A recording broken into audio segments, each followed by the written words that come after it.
What does a man do when the foundation of his life crumbles into ash, leaving him with nothing but the echoing silence of a love he could not save?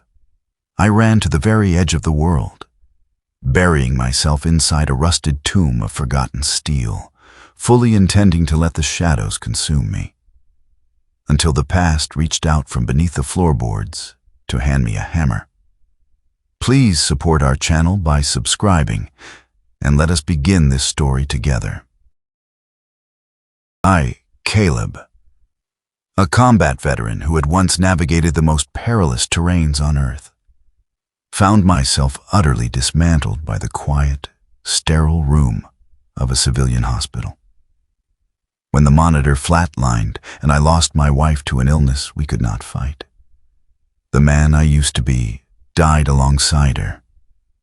In the suffocating months that followed, my contracting business, which we had built together from the ground up, bled out and collapsed into bankruptcy. By the winter of 2023, I was a ghost haunting my own life. I had no home, no purpose, and I had pushed away the only family I had left, my daughter Claire, because looking into her eyes reminded me too much of the woman I had failed to protect, driven by a blinding need to escape the ruins of my existence. I sold the very last of my worldly possessions, including the engraved watch my wife had given me on our anniversary. With those final, desperate funds, I arranged a one-way trip to a barren, overgrown plot of land on the outskirts of Oak Ridge, Oregon. It was the only asset to my name, an unexpected and long-forgotten inheritance from my grandfather. The property was far from the picturesque wilderness one might imagine. It sat at the fringe of a sparsely populated neighborhood, bordered by a large concrete flood channel.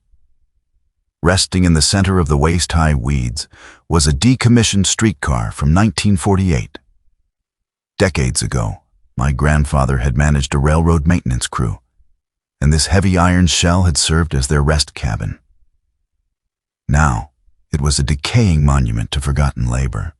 Its windows were shattered, its olive green paint peeling away in long, brittle strips to reveal deep, corrosive rust, and the interior smelled strongly of damp earth and rot.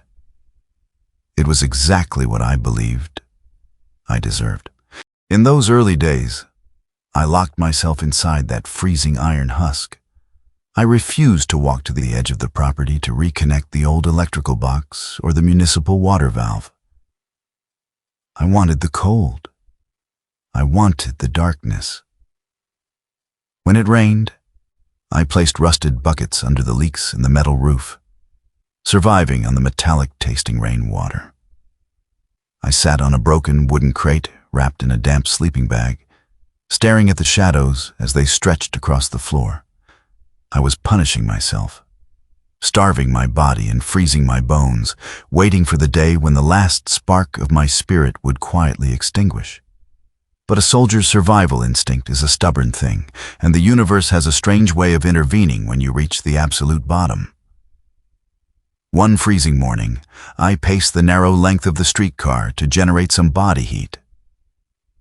My heavy boot caught the edge of a severely rotted floorboard. The wood gave way with a sharp, splintering crack, sending me stumbling to my knees. Frustrated, I grabbed the jagged edge of the broken timber and pulled it back, fully intending to toss it out the gaping door. Instead, my hands brushed against something solid and smooth, hidden in the dark cavity beneath the floor. I cleared away the debris and dragged out a heavy, rectangular wooden chest bound with darkened iron straps. The scent of old cedar and machine oil immediately filled the stale air. I pried open the stiff latch and lifted the lid. Inside, resting in perfectly preserved compartments, was a complete set of vintage carpentry tools. There was a heavy claw hammer with a polished wooden handle, a hand drill, a level, and a set of chisels. Tucked neatly into the lid of the chest was a thick, leather-bound journal. I pulled it out my fingers trembling slightly against the worn leather. The pages were filled with my grandfather's neat, disciplined handwriting, dated back to 1974. I sat on the cold floor and began to read. He wrote about the brutal winters working on the rails, the struggle to provide for his family, and the quiet dignity of manual labor. One entry, written with heavy ink strokes, captured my undivided attention. A house is not built with hope. It is built with hands. When the storms come and strip away everything you know, you do not sit in the mud and wait for the end. You pick up your tools, you drive the first nail, you build a new shelter step by step until you have a home again. A man is only defeated when he drops his hammer. I stared at those words for a long time. The oppressive, freezing silence of the streetcar seemed to shift. The crushing weight of my grief did not vanish, but for the first time in years, it felt like something I could carry instead of something that was burying me. My grandfather had left this here, a silent legacy waiting in the dark for the day someone in his bloodline would need it most. I set the journal down, reached into the chest, and picked up the heavy claw hammer. The polished wood fit perfectly into my palm, grounding me in the present reality. The soldier inside me, the man who knew how to assess a situation and establish a secure perimeter, finally woke up. I walked out of the streetcar, the morning frost crunching under my boots, and marched to the edge of the property. I forced open the rusted door of the utility box and flipped the heavy main breaker. I found the water main hidden beneath a patch of thorny brush and turned the heavy iron wheel until it refused to move further. Returning to the streetcar, I turned the brass knob on the old sink basin. A thick cough of air sputtered from the pipe, followed by a rush of cold, clear water. That afternoon, the clearing echoed with the steady, rhythmic impact of metal striking wood. I began clearing the decades of debris, tearing out the rotten framing and sweeping the shattered glass from the floor. I was sweaty, covered in grime, and my muscles ached with a deep, satisfying burn. I was so focused on measuring a piece of salvaged lumber that I did not immediately notice the sound of footsteps. The distinct crunch of dry leaves and snapping twigs broke my concentration. My military training flared, and I moved silently toward the open doorway, peering out into the fading afternoon light. Standing near a pile of discarded iron panels was a young boy, perhaps 10 years old. He had a mop of unruly brown hair and was wearing a bright red jacket that stood out starkly against the dull autumn colors of the neighborhood. He was staring wide-eyed at the streetcar, clearly fascinated by the sudden activity at the local haunted ruin. "You shouldn't be wandering around a construction site without a hard hat," I said, keeping my voice calm so as not to frighten him. The boy jumped, spinning around to face me. Instead of running, his curiosity anchored him in place. "Are you going to live in the train?" he asked. "That is the plan," I replied, leaning the hammer against the doorframe. Before the conversation could continue, the sound of hurried footsteps approached from the road. A woman, looking breathless and concerned, pushed her way through the tall weeds at the edge of the property line. "Toby," she called out, relief washing over her face as she spotted the boy. She hurried over and grabbed his shoulder gently. "I told you not to bother people." She looked up at me, her expression a mix of caution and apology. "I am so sorry. We live a few streets over. He has an active imagination and has always been obsessed with this old streetcar." "It is no trouble at all," I said, wiping a mixture of sawdust and sweat from my forehead. "I am Caleb." "Elena," she said, offering a polite, albeit hesitant nod. "We will let you get back to your work, Caleb." I watched them walk away, the boy glancing back over his shoulder to wave. I raised a hand in return. As I stepped back into the streetcar and picked up my tools, I realized something profound. For the first time since my wife passed, I had spoken my name aloud to a stranger. It was a small, fragile connection to the world outside my grief. But it was a start. The old soldier was finally stepping out of the dark. The passage of time in the aftermath of my discovery felt entirely different. Before, the days had bled together in a cold, stagnant haze. Now, each morning brought a clear objective. The scrapped 1948 streetcar, which I had once envisioned as my iron tomb, was steadily transforming into a sturdy, defensible living space. Guided by the disciplined instructions in my grandfather's journal and fueled by a newly awakened will to survive, I replaced the rotted floorboards, sealed the leaking roof, and framed out a small sleeping quarters in the rear of the cabin. The physical labor was grueling, leaving my hands blistered and my back aching. But it was exactly what I needed. It burned away the paralyzing grief, replacing it with the tangible satisfaction of the progress. Yet, the most profound change was not structural. It was the quiet dismantling of the invisible walls I had built around myself. Toby, the young boy I'd caught exploring my property, became a fixture in my daily routine. He was a whirlwind of energy and boundless curiosity, eager to help with whatever minor chores I entrusted to him. He would organize my nails by size, hold the end of my measuring tape, and sweep the sawdust out the side door. Through Toby, the barrier between myself and the rest of the sparsely populated neighborhood began to dissolve. His mother, Elena, quickly realized that I was not a threat, but simply a broken man trying to put the pieces back together. She began sending Toby over with covered dishes, holding warm, home-cooked meals. The first time I sat on a wooden crate and ate her savory beef stew, the rich flavors and the sheer kindness of the gesture brought a painful tightness to my chest. It was a taste of home, a concept I thought I had lost forever. Soon, my presence was entirely accepted by the local residents. People who had once given the overgrown lot a wide berth started stopping by. An older gentleman named Arthur, a retired electrician who lived at the end of the road, appeared one afternoon with a heavy toolbox and a spool of thick copper wire. Without asking, he spent the entire weekend helping me safely rewire the old electrical panel, ensuring the streetcar would have reliable heat and light before the winter set in. Another couple dropped off a stack of leftover fiberglass insulation.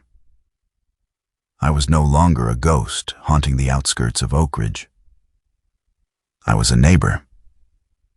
For a veteran accustomed to relying on the squad to his left and right, this newfound community support felt like a lifeline. But nature has a way of testing the strength of new foundations. Late in the autumn, the sky turned a bruised, unnatural purple, and the barometric pressure dropped so rapidly it made my ears ache. The local weather broadcasts issued severe warnings, and within hours, a massive storm descended upon the town. It was not a typical rain shower. It was an aggressive, unrelenting deluge that immediately overwhelmed the municipal drainage systems. I sat securely inside the streetcar, the newly insulated walls holding back the bitter chill, listening to the heavy volume of water striking the metal roof in a continuous, deafening rush. My grandfather's tools were safely stowed, and a small electric heater hummed steadily in the corner. I felt secure, as a soldier in a fortified bunker. However, at the edge of the neighborhood, The concrete flood channel was losing its battle. Normally a dry, sloped ravine with a mere trickle of water at the bottom, it had transformed into a violent, churning river. The waters raged thick and fierce, carrying heavy branches and debris down the channel with terrifying momentum.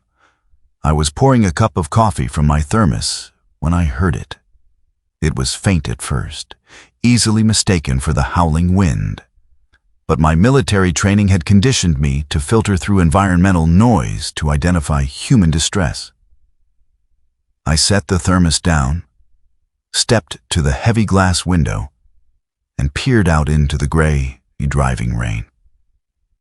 Through the sheets of water, I spotted a bright red jacket near the edge of the flood channel. It was Toby. My heart hammered against my ribs. I threw open the door and sprinted across the muddy lot. As I closed the distance, the dire nature of the situation became clear. Before the storm escalated, Toby had been playing outside with a large foam toy airplane.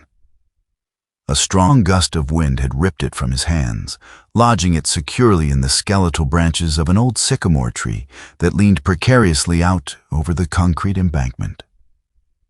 Driven by a child's single-minded focus, Toby had attempted to climb down the steep, sloped side of the channel to reach the branch.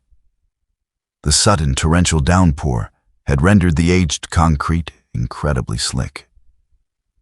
He had lost his footing and slid dangerously close to the churning red water. Now, he was trapped on a compromised, crumbling slab of cement that jutted out just above the violent current. The floodwaters were rapidly eroding the soil beneath the slab, and the concrete was beginning to shift and fracture under his weight. Toby was clinging to the exposed roots of a weed, crying out, entirely frozen in terror. I did not pause to consider the danger. The combat veteran inside me took complete control, calculating the risk and executing a plan in a fraction of a second. I turned and sprinted back to my tool stash. Grabbing a heavy, industrial-grade nylon rope I had used to secure the lumber shipments. When I rushed back to the channel, Elena had just emerged from her house, running down the street and screaming her son's name. Several other neighbors, drawn by her panic, were rushing out into the downpour. "Stay back," I commanded, my voice projecting with an authority that stopped them in their tracks. I moved to a sturdy, thick-barreled street lamp anchored deeply into the upper sidewalk. I rapidly looped one end of the nylon rope around the base, securing it with a tension knot.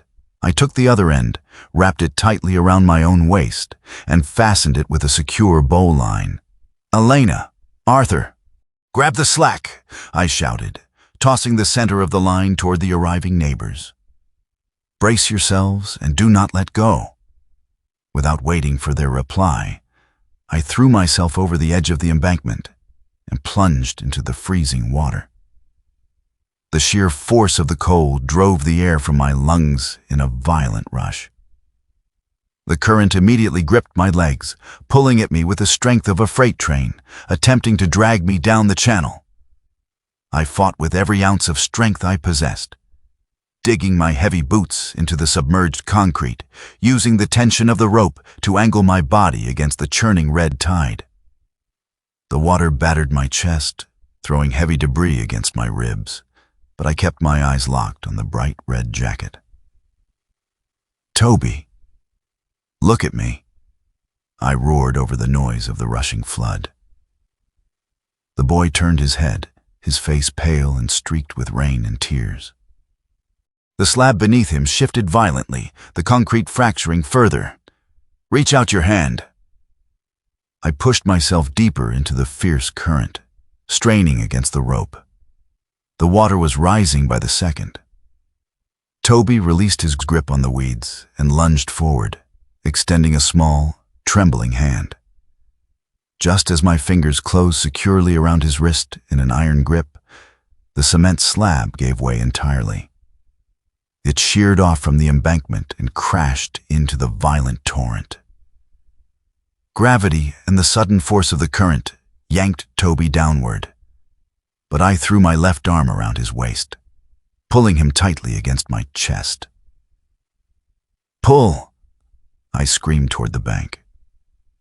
The rope went completely taut, digging painfully into my ribs. On the upper sidewalk, Elena, Arthur, and half a dozen neighbors leaned back, heaving with desperate collective strength. The community I had distanced myself from was now the only thing anchoring me to the earth. We were dragged through the freezing, violent water, my body acting as a shield for the boy against the concrete and debris. Inch by grueling inch, they hauled us up the slick embankment until we finally collapsed over the edge onto the muddy, solid grass of the upper lawn. Elena dropped to her knees, sobbing uncontrollably as she enveloped Toby in a fierce embrace. The boy was coughing and shivering, but he was alive and unharmed. I lay on my back in the freezing mud, the heavy rain washing over my face, my lungs burning as I fought to catch my breath. I watched the neighbors gather around the mother and son, offering coats and warm embraces.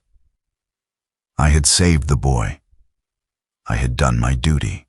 Yet, as I lay there shivering on the grass, looking at Elena desperately holding her child, a profound, heavy realization settled over me, colder than the flood water.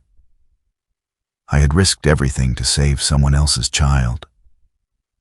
But when the storm of grief had struck my own home years ago, I had let my daughter face the rising waters entirely alone.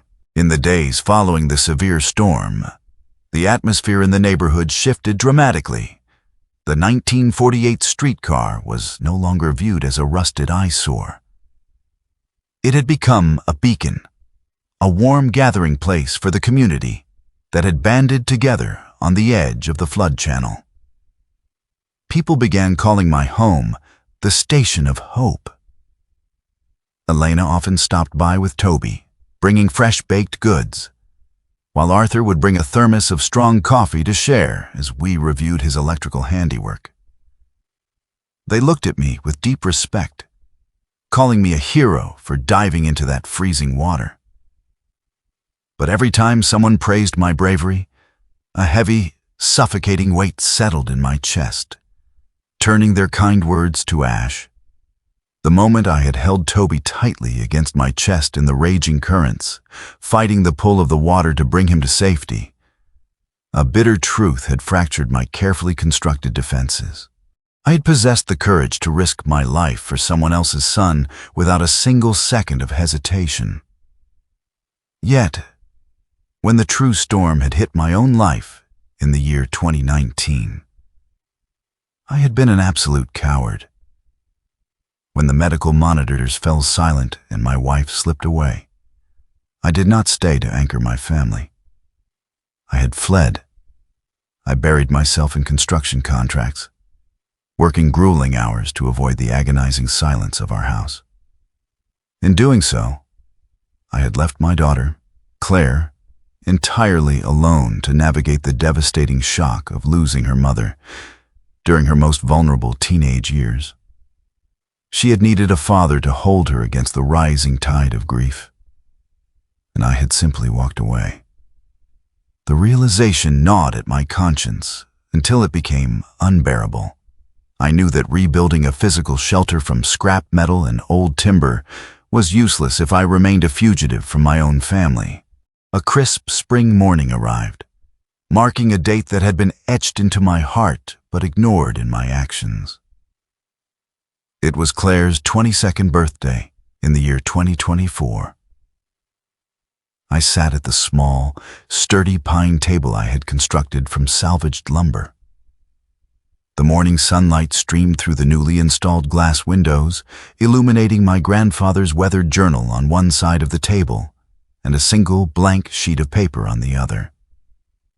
I picked up a pen. For a long time, the ink simply hovered over the page. What could a man possibly say to bridge a gap of 5 years of profound neglect? I decided to offer the only thing I had left, the absolute truth. I made no excuses for my absence. I wrote about the flood, about pulling Toby from the freezing water, and the devastating epiphany that followed. I told her how deeply ashamed I was that I could fight a physical current, but had surrendered completely to an emotional one. I sincerely and plainly admitted my selfishness, taking full responsibility for leaving her to face the darkest period of her life without her father. As the pen moved across the paper, a specific memory surfaced, sharp and painful. I wrote about the summer of 2010. She had been a little girl with a bright smile, and I had promised to build her a grand treehouse in our backyard. Week after week, she would wait with eager anticipation, and week after week, I would break that promise, claiming I was far too busy with my contracting business. I told her in the letter that I realized I had spent my entire life building structures for strangers while neglecting the foundation of my own home. I closed the letter by expressing a small, desperate hope that she might one day allow a terrible father the chance to try and make amends. I folded the paper, slid it into an envelope, and walked into town to mail it before my courage could fail me. Weeks passed. The transition from spring to early summer brought warmer winds and blooming wildflowers to the overgrown lot. But my mailbox remained completely empty. I tried not to let the despair consume me, accepting that some bridges, once burned, take a lifetime to rebuild, if they can be rebuilt at all. I channeled my anxious energy into the final exterior project for the streetcar, building a proper set of wide wooden steps for the front entrance. Late one afternoon, the rhythmic grating of rubber tires rolling over gravel announced the arrival of a vehicle. The engine cut off, followed by the heavy metallic latch of a car door engaging. I paused my measuring, wiping the sawdust from my hands with a rag, and looked toward the edge of the property. A young woman was walking slowly up the dirt path. The sunlight caught her hair, casting a familiar golden hue that made my breath catch in my throat. It was Claire. She looked incredibly grown up, carrying the undeniable strength and grace of her mother. Yet her posture held a heavy tension. I stepped down from the unfinished porch frame, my heavy work boots crunching softly against the dry earth. We stopped a few feet apart. The silence between us stretched, vast and intimidating, filled with 5 years of unspoken pain. Claire looked at the restored streetcar, taking in the solid structure I had built from absolute ruin, and then her eyes met mine. They were glistening with unshed tears. "I received your letter," she said, her voice trembling slightly, but holding a resolute strength. "Every year. For the past 5 years, on every single birthday, I sat by my phone. I waited for you to reach out first. I just wanted to know that I still mattered to you." Her words were a physical blow to my chest, far heavier than the debris in the floodwater. The magnitude of my failure was laid bare. I wanted to apologize 1,000 times over, to fall to my knees and beg for her forgiveness. But I knew that words were no longer enough. I had spent a lifetime offering empty words and broken promises. No more tearful words were needed to break the silence. I needed to show her that the man standing in front of her had changed. I looked at the tools scattered on the ground near the unfinished steps. My eyes settled on my grandfather's heavy claw hammer, the very tool that had saved my life and brought me back from the brink of despair.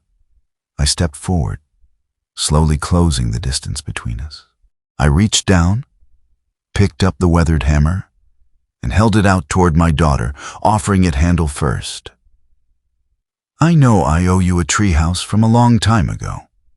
I said, my voice thick with emotion, struggling to remain steady.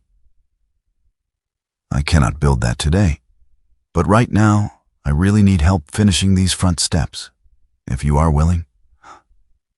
Claire looked at the extended tool, a complex wave of emotions crossing her face. The tears finally spilled over, trailing quietly down her cheeks, but she did not turn away. Slowly, she reached out and wrapped her hand around the smooth wooden handle, taking the hammer from my grasp. We did not need to have a long, emotional conversation to begin the healing process. The work spoke for us. I handed her a handful of long, galvanized nails and positioned the first heavy wooden plank across the stringers.